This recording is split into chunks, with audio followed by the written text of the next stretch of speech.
White flag. It is my great pleasure, ladies and gentlemen, because there's quite obvious, an awful lot of people out there that are very keen on this. It's my great pleasure to introduce you to Marillion. We have Steve, and Pete here. How you doing, guys? Fine.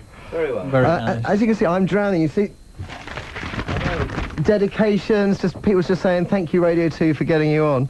But Steve Hogarth, this isn't the first time we've met, is it?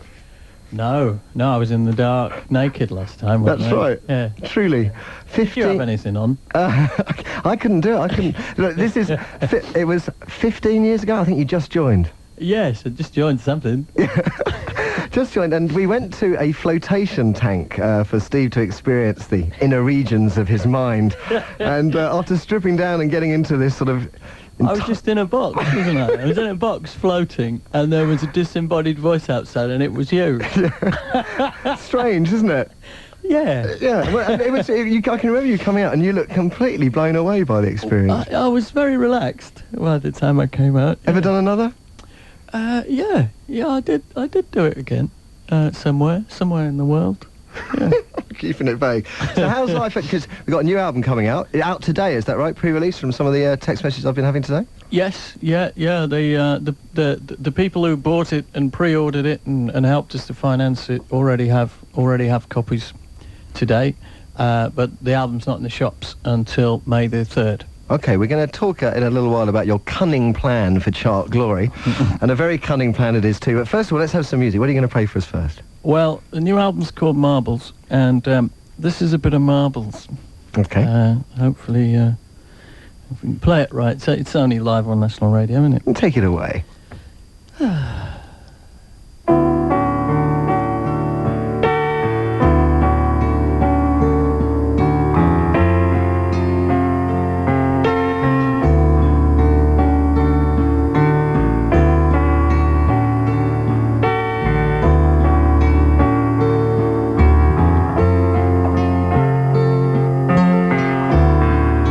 Did anyone see my last marble as it rolled out and over the floor? It fell through a hole in the corner of a room in a town on a tour. It's lonely without your last marble. I miss it not rattling around. As I lie in my bed, there's a space in my head where there used to be colors and sound.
yourself.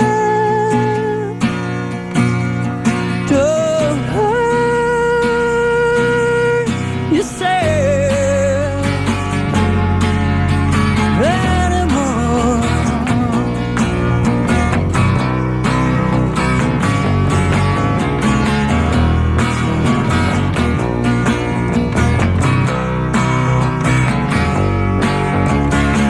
There's an old man on a warm and sunny island.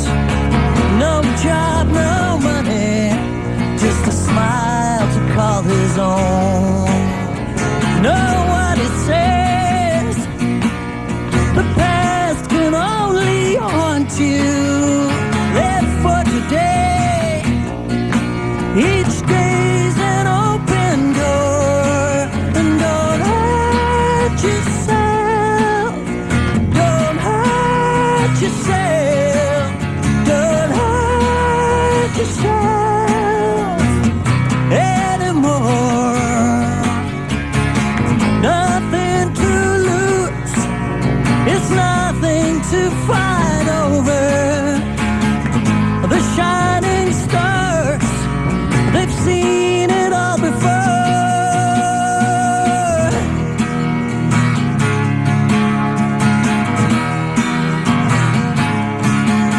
Don't hurt yourself,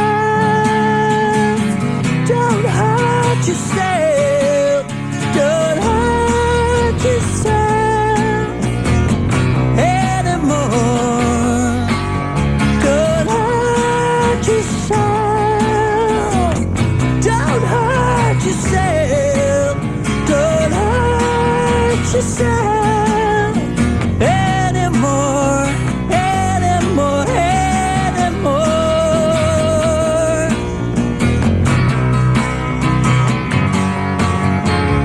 Dust keeps coming, rust keeps coming, weeds keep growing.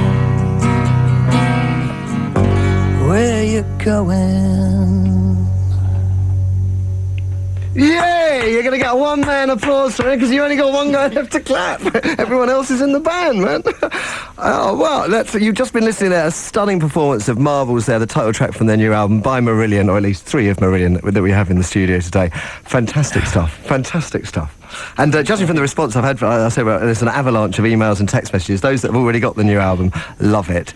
I want to pick up this idea of chart domination that you have, because you've used the internet now for a few years in a very cunning way indeed, haven't you?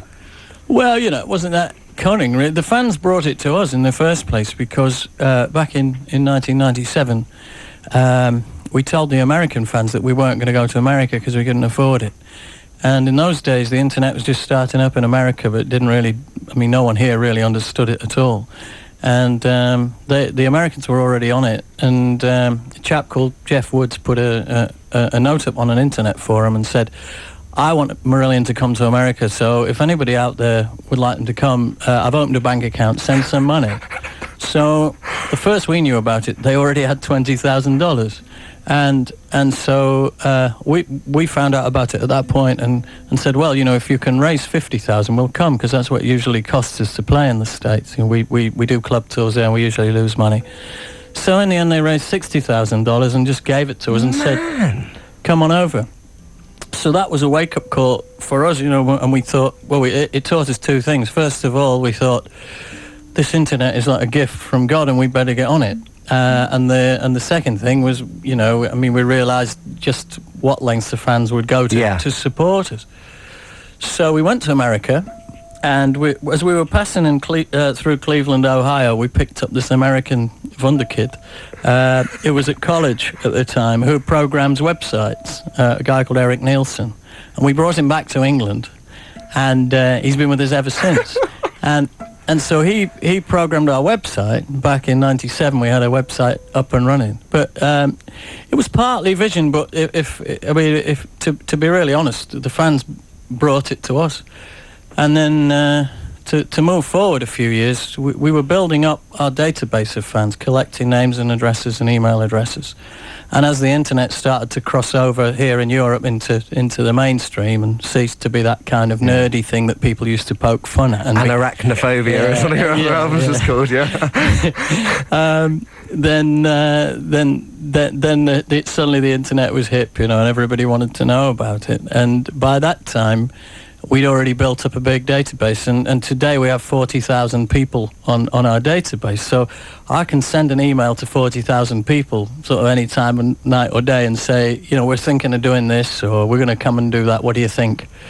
And so when we came to make the last album, we'd got all these record contracts on the table, and we were leafing through them, and it was all the usual stuff, give us everything. Thou shalt give thy soul to Satan. Yes. Please send your balls in a jar, and we'll send you 50p, And we thought, we've seen this before somewhere, haven't we? And we didn't want to do it anymore, so we thought, tell you what, let's email the fans and ask them if they'd consider buying the album that we haven't made yet. I love that. That's such a nice approach. If they would consider buying the album. Well, it's not that sort of arrogant kind of, you're going to stick it out and people are going to buy. There's actually a dialogue there. Oh no, we asked them. Yeah, we said, what do you think of this as an idea? I know it's a bit ludicrous, but if you were to do this, not only would you make us free, but we'd be terribly grateful. Because, Natalie Merchant, I know, from 10,000 Maniacs, she now, I think she's waived her record company rights and does it all through the internet as well. Right. And moving on, you've got the single. What's this plan to get it in the charts then? Well, it's... We had a look at how many fans we'd got in England, and we came to the conclusion that if we released a single which had 2 or 3 formats, which is perfectly commonplace and illegal and all of that, and everybody bought 2 or 3 formats, it'd probably go in, maybe even top 10, but certainly top 20.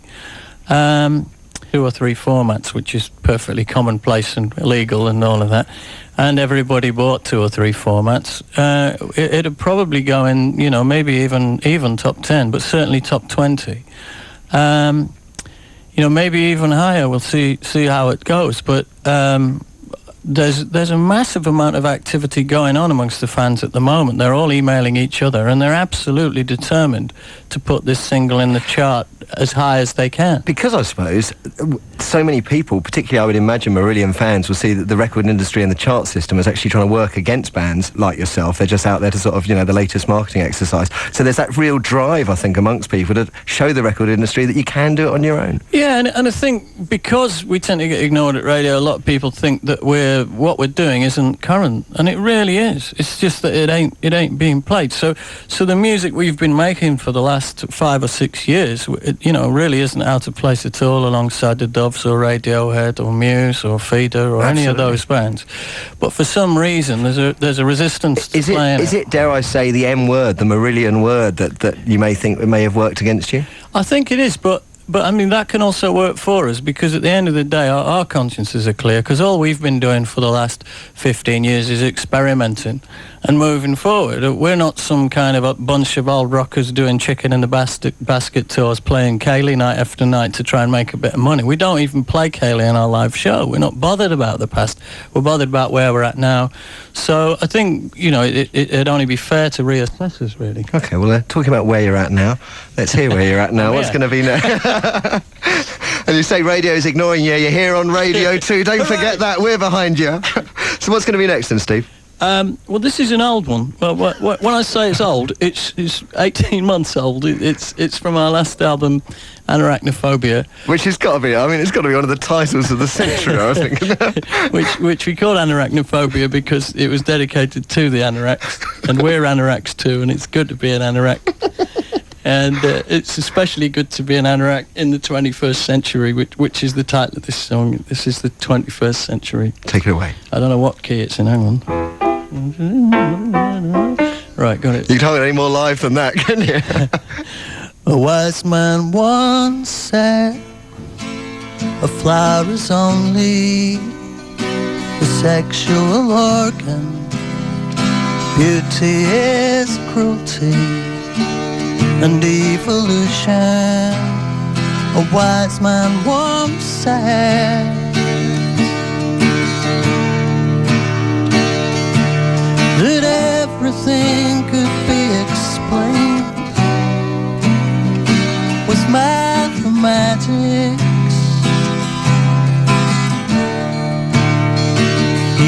yet denied its feminine sides. Now where is the wisdom in that?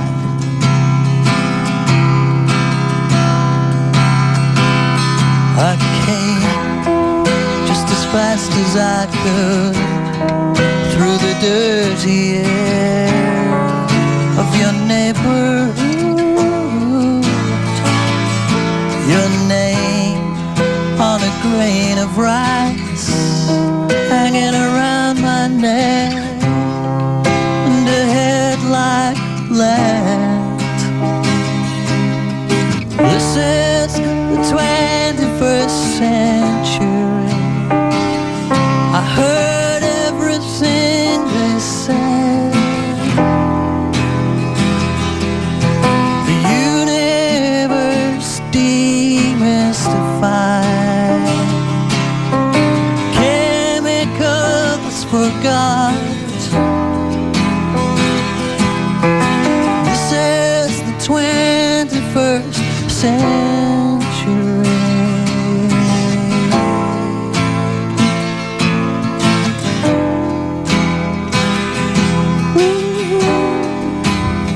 A wise man once wrote that love is only an ancient instinct for reproduction, natural selection.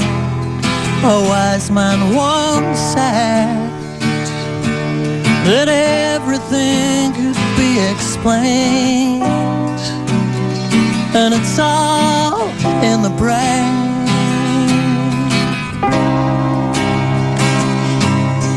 This is the 21st century. It's flash to crash and burn, but nobody's gonna give you anything for nothing in return. There's a man up in a mirrored building, and he just bought the words. What you want, your own kids growing up into what's left of it. She shook her head. She said, can't you see? The world is you.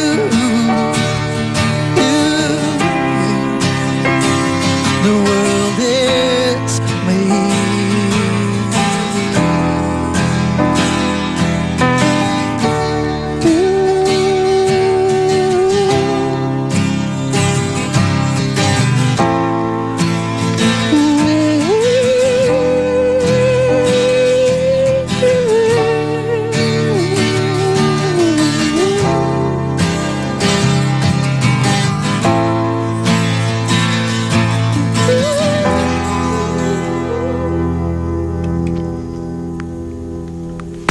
Yeah, the one-man fan band. That's all I can do for you, I'm afraid. I'm sure at home there are millions of people putting their hands together for you there, Marillion. Thank you so much. Loved it. And just so people can find out about this single, because I think it's a fantastic idea. Marillion.com is the website? Yep. And they can find out all the details about where to get it and stuff like that from there. It's a happy home, yep. Yes, Find yeah, a better way of life. Go there. Marvellous, Steve. I look forward to seeing you at least another 15 years, if not beforehand, I hope. Yes, I'll bring my trunks. Thanks very much. Don't you feel like trying something new? We're not divorced. No, we're undergoing a trial separation. But for the time being, no more Mark and Lard. And after all these years of being called Lard, you'll have to use your real name on Six Music. Yeah, what is it again?